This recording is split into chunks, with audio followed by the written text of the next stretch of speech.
আসসালামু আলাইকুম। নতুন আরেকটি রেসিপি দেখার জন্য স্বাগতম। আশা করি অনেক অনেক ভালো এবং সুস্থ আছেন।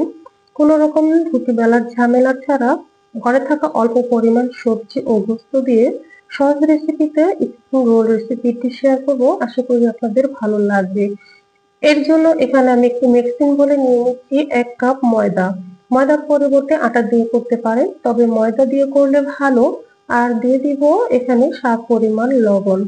এর সাথে এবার নিব নরমাল পানি, ঠান্ডা পানিও না গরম পানিও না আবার কুসুম গরম পানিও না, যে পানি রুমের স্বাভাবিক তাপমাত্রায় থাকে সেই নরমাল পানি দিয়ে একটা মসৃণ ডো তৈরি করে নিতে হবে, অর্থাৎ 5 থেকে 6 মিনিট একটা স্যান্ডউইচ দিয়ে ভালোভাবে মেখে নিতে হবে। তো একবারে বেশি পানি দেওয়া যাবে না, অল্প অল্প পানি দিয়ে ব্যাটারটা তৈরি করে নিতে হবে। আর কতটুকু পানি লাগবে তা আমি পরে বলে দিচ্ছি। তো ব্যাটারের ঘনত্বটা ঠিক এরকম হবে, আমরা পাটিসাপটা পিঠা তৈরি করার জন্য যেরকম ব্যাটার করি ঠিক ওইরকম একটি ব্যাটার তৈরি করে নিব। আর এখানে আমার 2 কাপ পানি লেগেছে। তো ব্যাটারটা আমার তৈরি হয়ে গেছে। এবার কিছুক্ষণের জন্য রেস্টে রেখে দিব। ততক্ষণে আমরা স্প্রিং রোল করার জন্য ভিতরে পুরটা রেডি করে নিচ্ছি।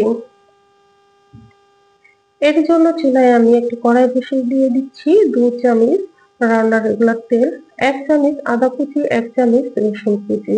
আদা আর রসুনটা কিছুক্ষণ ফ্রাই করে নিব, সুন্দর একটি ঘ্রাণ আর কালার আসা পর্যন্ত। যখন উপরে কালার চলে আসবে তখন দিয়ে দিচ্ছি 1 কাপ পেঁয়াজ কুচি। পেঁয়াজটা অল্প কিছুক্ষণ ভেজে নিব, নরম হয়ে আসলে দিয়ে দিব এখানে গরুর গোশত। গরুর গোশতের পরিবর্তে আপনারা চিকেন নিতে পারেন। আমি অল্প পরিমাণ গরুর গোশত নিয়েছি, গোশতের পরিমাণটাও আপনারা কমিয়ে বা বাড়িয়ে নিতে পারেন। তো একটু ফ্রাই করে দিয়ে দিচ্ছি স্বাদ পরিমাণ লবণ, হাফ চামচ জিরের গুঁড়ো, হাফ চামচ দিয়ে দিচ্ছি গরম মশলার গুঁড়ো। এখানে হলুদ আর মরিচের গুঁড়ো আমি দিব না। ঢাকনা দিয়ে ঢেকে 2 মিনিট রান্না করে নিচ্ছি। ফিরে আসলাম 2 মিনিট পর, আবারও কিছুক্ষণ চামচ দিয়ে নেড়ে চেড়ে দিচ্ছি। এবার এখানে আমি সবজি দিয়ে দিচ্ছি, আপনারা আপনাদের ইচ্ছে অনুযায়ী সবজি যে কোনো সবজি দিয়ে নিতে পারেন। দিয়ে দিচ্ছি 1 কাপ গাজর, হাফ কাপ দিয়ে দিচ্ছি ক্যাপসিকাম, আর দিয়ে দিচ্ছি 6-7টা কাঁচা মরিচ কুচি করে। ঝালের পরিমাণটা আপনারা আপনাদের ইচ্ছে অনুযায়ী দিতে পারেন, বেশি ঝাল পছন্দ করলে লাল মরিচ বা গোলমরিচের গুঁড়া দিয়ে নিতে পারেন। তো 5 মিনিট হাই ফ্লেমে আমি সিদ্ধ করে নেব সবজিটা। বেশি সিদ্ধ করব না, কিছুটা পাঞ্চি থাকা অবস্থায় চুলা থেকে নামিয়ে নেব।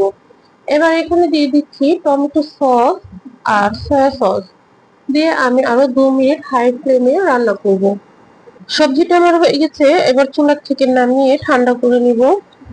রোল করার জন্য চুলায় একটি প্যান বসিয়ে সামান্য পরিমাণ তেল টিস্যু পেপার দিয়ে মুছে নিচ্ছি। চুলার আঁচটা লোতে রেখে রোলগুলো ভেজে নিতে হবে। তো আমি অল্প কিছু ব্যাটার দিয়ে দিচ্ছি। ব্যাটার দিয়ে ঠিক এভাবে ঘুরিয়ে রুটির শেপ করে নিতে হবে। এক পাশ হয়ে গেলে উল্টে আরেক পাশ ছেঁকে নিব। এভাবে উল্টে পাল্টে দোনো পাশ ছেঁকে নিব। বেশিক্ষণ ভাজা যাবে না, বেশিক্ষণ ভাজলে আবার রুটি হয়ে যাবে। হালকা একটু ছেঁকে দোনো পাশ উল্টে পাল্টে নামিয়ে ফেলবো। তো আমার একটা রুটি হয়ে গেছে, নামিয়ে নিচ্ছি।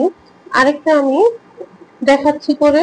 তো আরেকটা রুটিও আমি ছেঁকে নিচ্ছি ঠিক সেম একই কায়দায়। দেখে নিশ্চয়ই বুঝতে পারতেছেন যে কতটা সহজ। আর এই রুটিগুলো ভাজার পর একটা আরেকটার উপরে রাখা যাবে না, বড় একটি ট্রে নিয়ে ছড়িয়ে রাখতে হবে। রোলের জন্য এভাবে রুটি বানিয়ে একটা আরেকটার উপর রাখলে এই রুটিটা ঘেমে একটা আরেকটার সাথে লেগে যেতে পারে, তাই আলাদা আলাদা ভাবে রাখতে হবে। সবগুলো রুটি আমার ভেজে নেওয়া হয়ে গেছে, দেখতেই পাচ্ছেন কতটা সুন্দর হয়েছে। আর সবগুলো রুটি এক সাইজ করে বানিয়ে নিতে হবে। এভাবে বানিয়ে আপনারা ফ্রিজেও সংরক্ষণ করে রাখতে পারেন রোল করার জন্য। তো আমি একটা রোলের ভিতর ভরে বানিয়ে দেখাচ্ছি কিভাবে বানাতে হবে। আগে থেকেই তৈরি করে রাখা পুরটা আমি একটা চামচ দিয়ে দিয়ে দিচ্ছি প্রয়োজন মতো। আপনারা এই পুরটা কম বেশি করে দিয়ে নিতে পারেন। তো আমার যতটুকু প্রয়োজন আমি ততটুকু দিয়ে নিচ্ছি। ময়দার ব্যাটার থেকে কিছুটা ব্যাটার আমি তুলে রেখেছিলাম, সেই ব্যাটার দিয়ে আমি আঠার কাজটা করে নিচ্ছি। দুপাশে আঠা লাগিয়ে ভাঁজ করে নিচ্ছি। আর আটাটা ভালোভাবে লাগিয়ে নিতে হবে, তা না হলে ভিতরের পুরটা বেরিয়ে যাবে, রোলটা ভালো হবে না। তো দুপাশ আমি আঠা দিয়ে ভাঁজ করে নিচ্ছি।